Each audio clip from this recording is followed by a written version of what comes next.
إهداء من أم نهاوند إلى خواتها.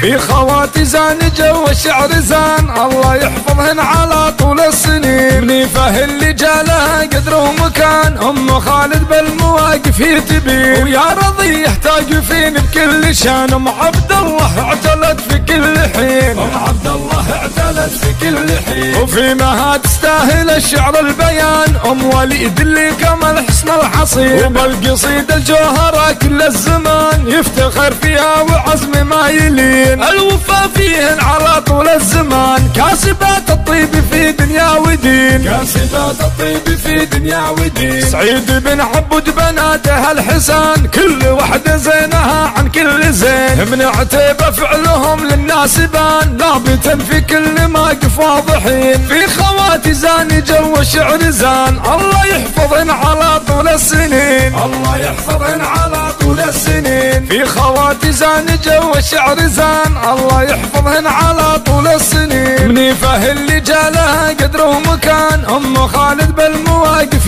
تبين. ويا رضي يحتاج فين بكل شان، ام عبد الله اعتلت في كل حين. ام عبد الله اعتلت في كل حين. وفي مها تستاهل الشعر البيان، ام وليد اللي كمل حسن الحصين. وبالقصيدة الجوهرة كل الزمان يفتخر فيها وعزم ما يلين. الوفا فيهن على طول الزمان، كاسبات الطيب في دنيا ودين. كاسبات الطيب في دنيا ودين. سعيد بن عبد بناته الحسان، كل وحدة زينها عن كل زين. من عتيبة فعلهم للناس بان، لابتا في كل موقف واضحين. في خواتي زان جو الشعر زان، الله يحفظهن على طول السنين. الله يحفظهن على طول السنين. الله يحفظهن على طول السنين. الله يحفظهن على طول السنين. الله يحفظهن على طول السنين.